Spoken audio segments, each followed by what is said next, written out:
a lot of the losses we've been talking about are very intangible.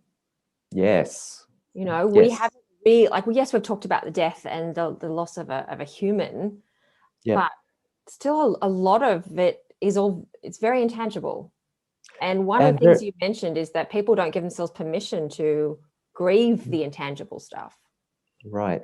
And let's just talk for a minute about the tangible and the intangible aspect of loss. Okay. The tangible, what I mean by the tangible aspect of loss is that it's something that you can actually pinpoint has disappeared. So when somebody dies, that's a tangible loss because their body is no longer present and they are not physically involved in your life anymore. Okay. That's a tangible loss. When a house burns down, that's a tangible loss. The house itself, the structure, the furniture, all of that stuff, that's tangible. When you have a car accident, the car is a tangible loss. So those kind of things, the things that you can touch, that you can feel, that you can see, and you can see the difference between when it was present and when it was not. Or you actually can tell on a sensory level, hey, these things are actually no longer here. Intangible losses are harder to define. Intangible losses are usually very unique to the person, and they're connected with the meaning that you make about the tangible thing that you have lost. Or sometimes it is a totally intangible loss. So it's that there is no physical marker whatsoever that this thing ever existed. So case in point, my wife and I had a miscarriage a few years ago, and it's like, it was very early on in the pregnancy. Nobody else knew. We had only just discovered ourselves, and we were kind of holding that news because this was our first experience with having a child. So it's like we were kind of waiting to get through the first trimester, and then we were wanting to share the news with that, and then we lost the child. And then it was like, well, how do you tell people that you're feeling sad about this child that you've never held, this child you've never seen, this child that, aside from the miscarriage experience, we've actually had any kind of tangible sense of who this child was. So, and it can get really, really hard to explain. And then with people who have children, it's like, how do you, like, they have children and we don't. And the friends of ours got pregnant around the time that we did, and they carried their child to term and we didn't, and all of that stuff, and all of the experiences that we didn't get because we weren't able to carry the pregnancy through. So the intangible losses are often about what you don't have or what you never had. So the tangible losses are often about what I used to have but I no longer have. The intangible losses are often about the things that I wanted but I never got. So expectations. I had the expectation that we might be in a relationship for 10 years. I had the expectation that we might have had children. I had the expectation that I would have made all this money. All that kind of, okay. So the intangibles can often be, not always, can often be about what it is that I could have had but I didn't, or that I wanted to have but never materialized. So that the things around dreams and hopes are huge intangible losses. So whatever it is whatever dreams or hopes you attached to this thing that was lost can be part of your grieving process, can sometimes be the hardest part of the grieving process, because in some senses it's like you can replace houses, you can replace cars, you can replace furniture, you can replace a lot of tangible things, but it's the meaning that you've attached to this thing that can't be replaced. I have this recollection. There's a movie that I watched years ago with Sally Field called An Eye for an Eye. And in that movie, she's playing the role of a mother whose daughter is brutally killed.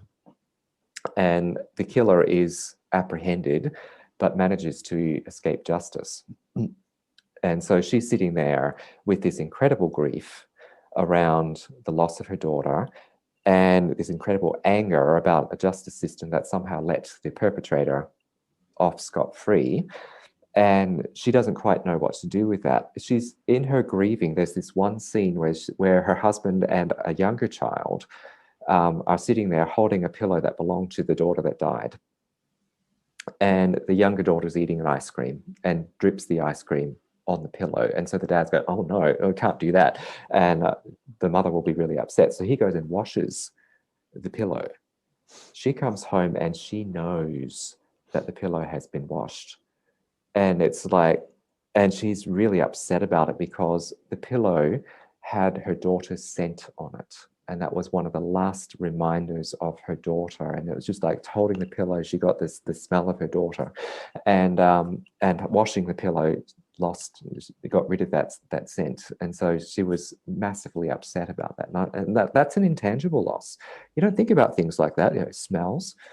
The feeling that you have sitting in a comfy chair beside the fire, that you no longer have the chair, or you no longer have the fireplace, or you're no longer even in that house anymore. It's like there are sensations and emotions and experiences that you can't put into tangible terms. And somebody else sitting in that chair by that fireplace in that situation probably won't feel the same thing. So yeah, so there's a lot of uniqueness there around the intangibles, and the intangibles are often the hardest thing for other people to understand because they just don't get it. It's not their thing. It's not their loss. They don't understand the significance of that thing for you. So often they'll sit there and they'll say, oh, you should be over that by now. Very unhelpful, but people do that. It's like, you're still thinking about that? And as if like it will just disappear by magic, or as if this was just a small thing, and which for them it is, but for you, actually it was not a small thing, it was a big thing. And it's to connect with those things, or to not be able to connect with those things, is actually really hard.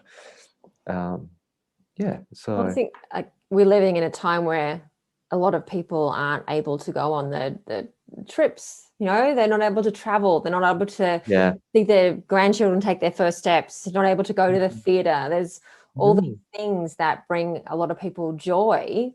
Yep. Or comfort. Or comfort that they're not able to access at the moment.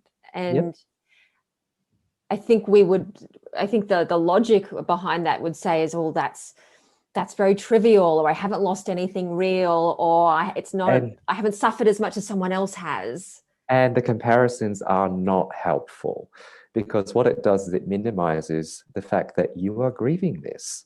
It's like you're the one who's feeling this, and it's not a bad thing that you're feeling this. It's alerting you to the fact that there was something significant about this thing that I no longer am able to access. Let me sit with that. Let me explore that. Let me allow it to speak to me about what it is that I need to know about myself with this. Do I need to recreate something that's similar? Or do I need to just allow myself to remember and let those feelings be there and acknowledge them? Do I need to allow the tears to be there? What is it that I need? There's a lot of things. The intangibles are often, as I said, they get discounted and downplayed. Often, sometimes even by ourselves, because we sit there and do exactly what you said. We minimize them and we say, no, it's not as bad as X, Y, and Z, or somebody else has got it worse. And we do those kind of comparisons. But the reality is that actually it was significant for me. And can I allow myself to acknowledge that it was significant for me, even if nobody else recognizes how significant it was? It was significant for me. And so we get in the whole, there's a fancy term that is used in the field about disenfranchised grief, which is the grief that nobody's allowed to grieve. So it's like you basically are like, a miscarriage can often be a disenfranchised grief because people don't see that as having been a real pregnancy. So it's like, while you might go through the whole experience of losing the child, nobody else saw that. Nobody else was a part of that. So you can have another child. So it's kind of the rhetoric that often goes there. It's just like, just move on, just move on. And it's just like, well, it's not that easy. It's not that easy. I mean, the disenfranchised grief might be around the not being able to do at a funeral what you wanted to do to commemorate somebody. It's like I was not allowed to do that, or there was no space given for that, or I was rushed through a process and didn't get time to do what I actually wanted to do. And now that time seems to have gone and nobody wants to hear about it anymore. And yeah, so there are some really, really fascinating things about the intangible losses, and the intangible losses often are harder to deal with because so often we minimize them, or we're not allowed to actually grieve them. And no one else can see them. No, and no one else can see them. So yeah, and that's where it can get really, really difficult, because you're sitting there going, what's going on here? I mean, I've had clients that I've worked with who sat there and said, I've still got my husband's clothes in the cupboard. I just can't get rid of them. It's been 4 years and people are telling me I should get rid of them. And it's like, but I can't. And I just said, don't. For some reason that's important to you. It's like when it's time, you'll know. But until it's time, don't let someone rush you into that, because you're going to then have regrets about things that you weren't ready to let go of. That's one thing I've definitely noticed, and maybe this is what we talk about when we go into the process and all the elements of grief, but is it does come around in its own time. At some point, you can let go. You just don't know exactly when that moment's going to arise. And even that term "let go" is a bit of a misnomer, because it's like, are we really letting go, or are we somehow coming to a place of acceptance of the loss? Because as I said earlier, it's like the loss hasn't disappeared just because you've come to a place of letting go. It's still a part of your history. It will always be part of your history. It's just found a place now. When you come to that place of acceptance, so it's kind of like it now has a place where it belongs. And so I think that's probably more of what's going on with the grief process, is it's trying to make sense of, what do I do with this thing that I lost? It's not actually here, but it's still part of my life. So what do I do with that? How do I integrate that into the life that I have now? And how do I do that in a way that's actually helpful for me and not destructive? And that's what I was just thinking. It's like an integration process. Yeah, very much so. It's how do I integrate it into my emotional, physical, mental, and spiritual, like the package of me. Yeah, absolutely. Absolutely. Because what loss does is it basically rips something out of your world. And so therefore your world is not the same. And it's kind of like it has to be reconfigured, not to go and fill the gap, but to work out what to do with that gap. It's like, this was something that was part of my life and it isn't anymore. How do I deal with that? How do I deal with that? And the emotions are very much a part of that process. And the rituals and the ceremonies that you choose to do are also part of that process as well.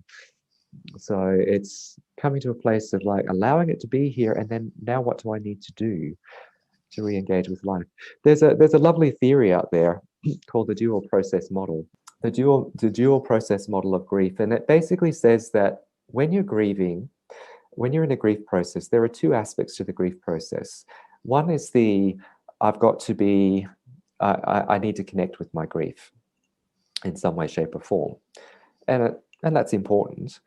And the other side of the dual process model is that I actually still need to get on with life. Life doesn't stop just because I've had my loss, much as I'd like it to. It's like life doesn't stop.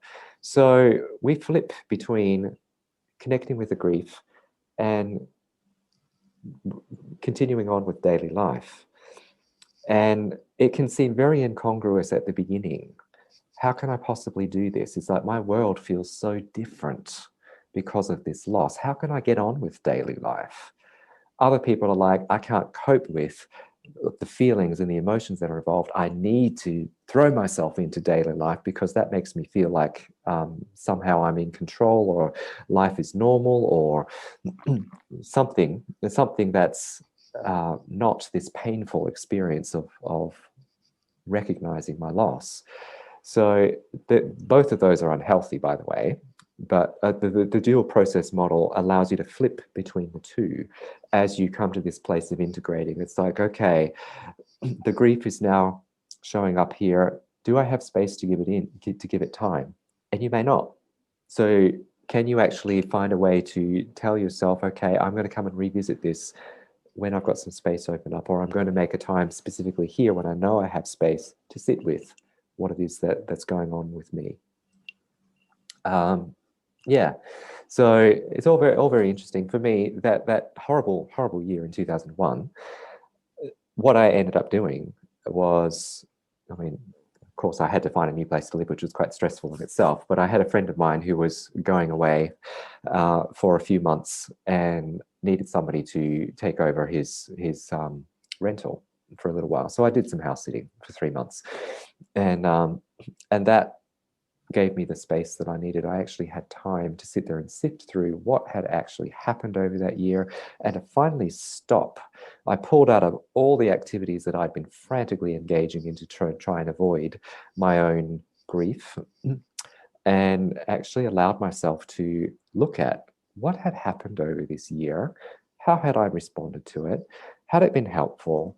What did I need to do with what was going on? I wrote poetry. I sat there and I had silent time. I cried. And I had the space to do it where I could not be interrupted. And of course, being quite the strong introvert, it was like, it was perfect. I needed that time to process because I'd been just out there avoiding, going internally because there was so much pain in there.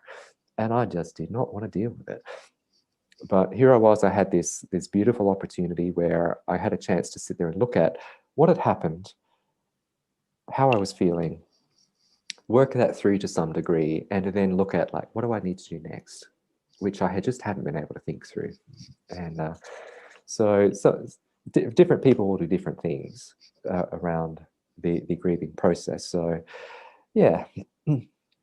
Yeah, I similarly, like, I took 2 weeks off work last year after that month of craziness, and just allowed myself to feel it all, you know, and I knew that 2 weeks wasn't enough.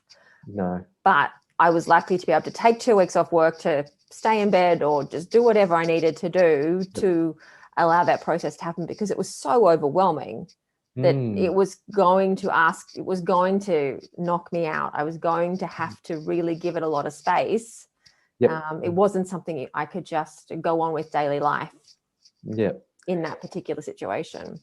Yeah, and I think there are times for that. There are times to actually do that, and good on you for recognizing that you needed it and making the space for it, because it's like, imagine where you would be if you hadn't done that. So, I mean, for me, the 3 months I was still working and I was still engaging with stuff, but because I had slowed everything else down, and had done a bit of an introvert pull away from people for a while, that was what I needed. And the work was kind of like that, takes care of daily life stuff.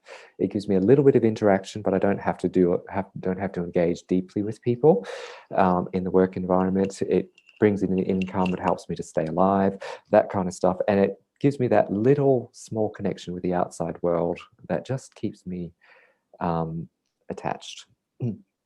Because the temptation could have been to sit there and become a total recluse. And the situation that I was living in at the time was like, that was going to be the worst thing for me, because I just spent too much time in my own head. And so I needed to maintain some connection with the outside world to be able to bring me a little bit of balance. But I certainly needed the time, and I needed the space away from other people to work through what was going on. Now, if I had an extrovert preference, I'm sure that would have looked very different. The extrovert preference may have actually gone out and reached out to people and had a lot of time talking that through with other people to sift it through. But I mean, I'm not an extrovert, so that was my process. Yeah. So personality does come into this as well, and I don't want to steal the thunder with that, because I know you're going to talk about that. We are, but I mean, I'm an extrovert, and I found that with some aspects of grief, because there is so many elements and so many threads that I actually can't process it without talking it out loud. Yeah. But I also just needed to make space to feel all the internal feelings and be with all of that, because I'm very good at ignoring it. And I know that if I do that, it doesn't serve me in the long run. And so just recognizing when my body and my mind, everything is calling me to slow down and to stop, and to do that really intentionally, because I am really good at stacking my life with lots of stuff. Yes. And I think we all are, where pain is involved. It's very easy to sit there and avoid it. And we have a culture that doesn't do pain very well. It's like we hide it. I mean, you sit there, think about hospitals. It's like you tuck away an injured person or a sick person away over there, and I'll only see you when you're better. I don't want to see you when you're not well. So it's kind of like we have this fear of things that are less than a good life, or things that are painful, or things that are difficult. We don't like to sit with that. And that's a bit of a failing in our culture. So, I mean, some cultures are much better about it. They're much better about dealing with loss. They actually plan for it. And there can be some challenges with that too, because there might be some prescribed ways of grieving that may not suit everybody. But certainly there's at least an acknowledgement that, hey, it's all right to grieve. And here are some ways that you can do that. And if you're doing this, everybody accepts that that's what you're doing, and they're okay with it. So, and sometimes they'll join you. Whereas our culture, the Western culture, seems to be very much like, oh, come back to me when you're feeling better. Yeah, we've become very distant from grief or painful emotions or death in variety of ways.